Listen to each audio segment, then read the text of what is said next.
CN Chandrasekhar గారు రచించిన ఒక చక్కటి కథ విందామండి. రైలు ఏదో స్టేషన్‌లో ఆగడంతో మెలకువ వచ్చింది విజయకు. మొదట అసలు తను ఎక్కడున్నదో గుర్తు రాలేదు.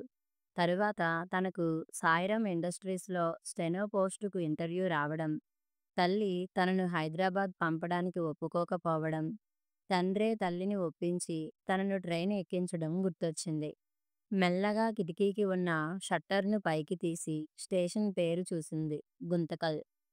షట్టర్ మూసేసి ఎదురుగా ఉన్న బెర్త్‌కేసి చూసింది. విశాల్ నిద్రపోతున్నాడు. అతను తనతో పాటే తిరుపతిలో ట్రైన్ ఎక్కాడు. కడప వచ్చే వరకు పుస్తకం చదువుకుంటూ కూర్చున్నాడు. ట్రైను కడప స్టేషన్‌లో ఆగగానే తను వాటర్ బాటిల్ తీసుకుని లేచింది. అతను వెంటనే "ఇటివ్వండి, నీళ్ళు నేను తెస్తాను" అంటూ బాటిల్ తీసుకొని బయటకు వెళ్ళాడు. నీళ్లు తెచ్చిచ్చాక "థాంక్స్ అండీ, మీకు భోజనం" అంది. "స్టేషన్‌లో హోటలుంది. మీరు నా సూట్‌కేస్ చూసుకున్నారంటే నేను వెళ్లి టిఫిన్ తిని వస్తాను" అన్నాడు. "టిఫిన్ అయితే నాతోనే తినండి. మా అమ్మ ముగ్గురికి సరిపడా టిఫిన్ పెట్టింది." "అబ్బే!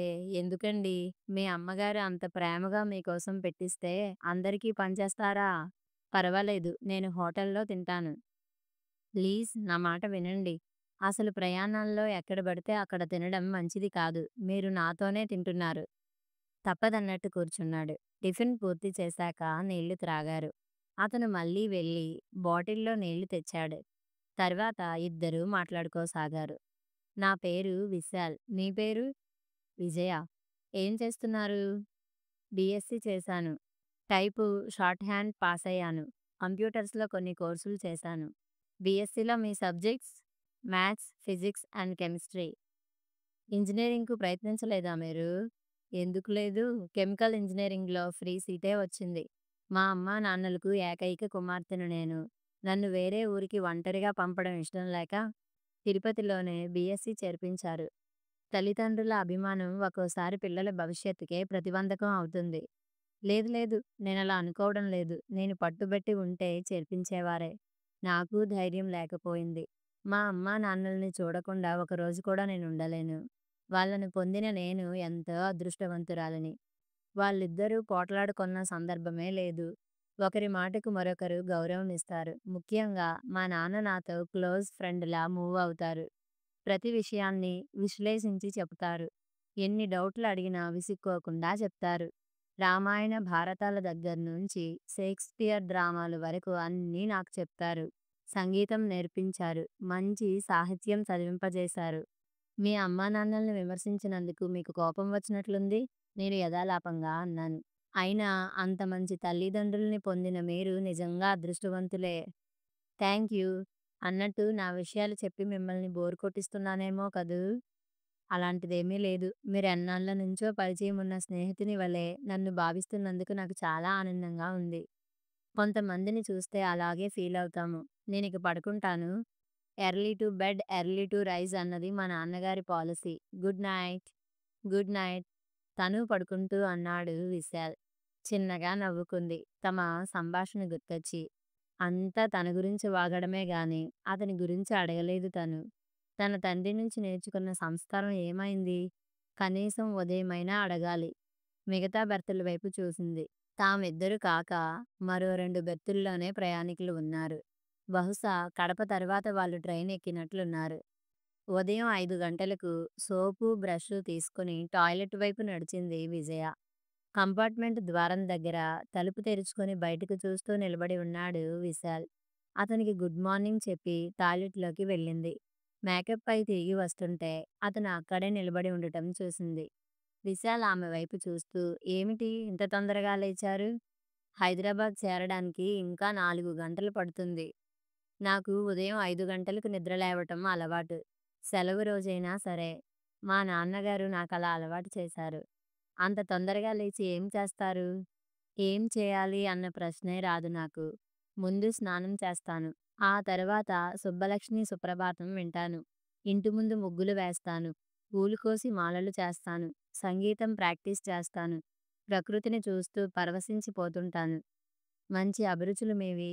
అన్నట్టు అడగడం మరిచాను. మీరేం చేస్తున్నారు? హైదరాబాద్ ఏ పనిగా వెళ్తున్నారు?" నేను ఎంఏ చదివాను. నిరుద్యోగిగా నా సర్వీస్ 5 ఏళ్ళు. ఈరోజు మధ్యాహ్నం సాయిరామ్ ఇండస్ట్రీస్ అనే ఇండియాలోని పెద్ద కంపెనీల్లో ఒకటి. అందులో ఇంటర్వ్యూ ఉంది. అందుకే ఈ హైదరాబాద్ ప్రయాణం. అరే! సాయిరామ్ ఇండస్ట్రీస్‌లో ఇంటర్వ్యూనా? నాకు ఈరోజు మధ్యాహ్నం అందులోనే ఇంటర్వ్యూ. ఆశ్చర్యంగా అంది విజయ. సో, మీరు నాకు కాంపిటీటర్ అన్నమాట. Best of luck. అబ్బా! సూర్యోదయం ఎంత బాగుంది కదూ! అతని పక్క నుంచి బయటకు చూస్తూ అంది. చీకటి మెల్లగా మాయమై వెలుతురు అంతటా వ్యాపించడం ఎంత అందమైన దృశ్యం! తన్మయత్వంగా అంది. కానీ నా జీవితంలో వెలుగు రావడానికి ఇంకా ఎన్ని సూర్యోదయాలు కావాలో! మీ జీవితానికేమైంది? మీకేమైనా ప్రాబ్లమ్స్ ఉన్నాయా? ఇల్లు గడవడం ప్రాబ్లం. అనారోగ్యంతో ఉన్న తల్లి, పెళ్లికి ఎదిగిన చెల్లెలు, చదువుకుంటున్న తమ్ముడు. వీళ్ళని పోషిస్తూ నా బాధ్యతలు కూడా నెరవేర్చాలి. అందుకే నాకు అర్జెంటుగా ఒక ఉద్యోగం కావాలి. కానీ అది అంత తొందరగా నాకు దొరికేలా లేదు.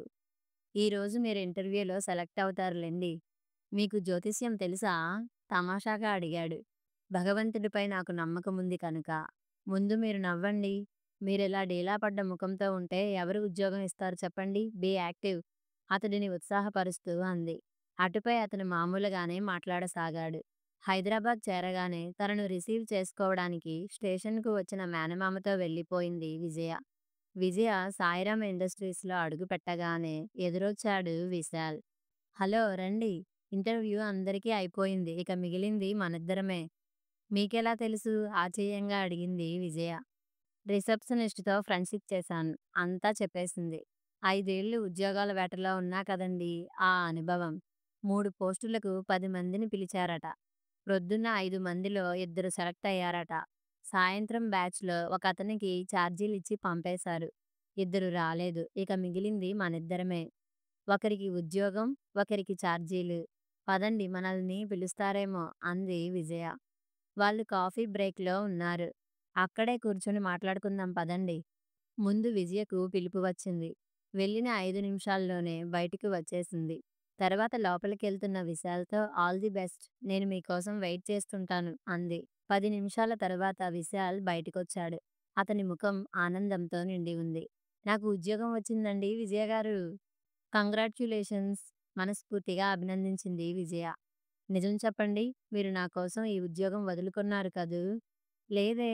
అసలు మీకు ఆ ఆలోచన ఎలా వచ్చింది? విజయ గారు, మీకు అబద్ధాలు చెప్పడం మీ నాన్నగారు నేర్పలేదని నా నమ్మకం. తప్పదన్నట్టు అతని వైపు చూస్తూ, నాకు ఉద్యోగం అంత అవసరమేం కాదు. కానీ మీకు చాలా అవసరం. అందుకే వాళ్ళు నేను సెలెక్ట్ అయ్యానని చెబితే జీతం ఎంతని కనుక్కొని నాకు చాలదని చెప్పాను. Thank you very much. పదండి. ఇక్కడే క్యాంటీన్ ఉంది. సెలబ్రేట్ చేసుకుందాం. క్యాంటీన్‌లో కూర్చున్నాక అడిగాడు విశాల్. ఎందుకు నా మీద ఇంత అభిమానం మీకు? కొంపదీసి మీరు నన్ను ప్రేమించడం లేదు కదా? ఆమెనే గమనిస్తూ అన్నాడు. యెస్. ప్రేమిస్తున్నాను. ఒక స్నేహితుడిలా, ఓ సోదరుడిలా. చాలా. అది నా అదృష్టం విజయ గారు.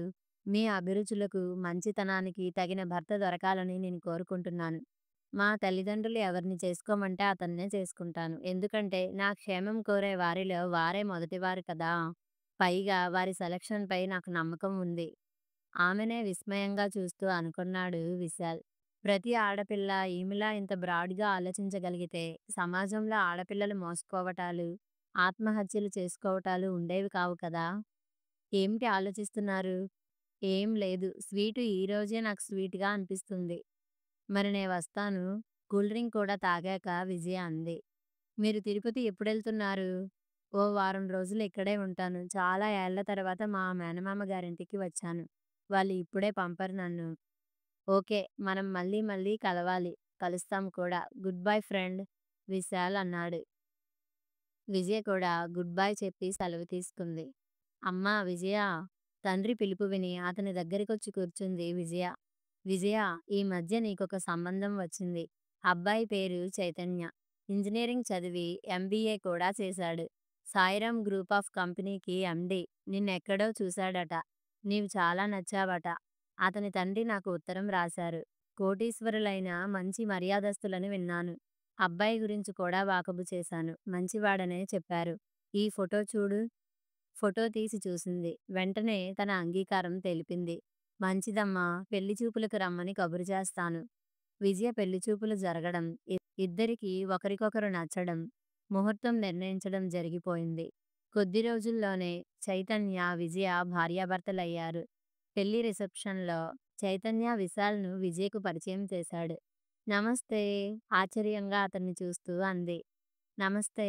Wish you happy married life. నేను కోరుకున్నట్లుగానే మీకు మంచి భర్త దొరికాడు. చైతన్య మంచివాడే కాదు, సంస్కారవంతుడు కూడా. మీ అభిరుచులకు తగినవాడు. మీ బాస్ గురించి బాగా తెలుసుకున్నారే? వాడు నా బాస్ కాదు, నా ప్రాణ స్నేహితుడు. మరి మీరు ఆయన కంపెనీలో ఉద్యోగం కోసం ప్రయత్నించడం? అన్నీ వాడే మీకు మెల్లగా చెప్తాడులెండి.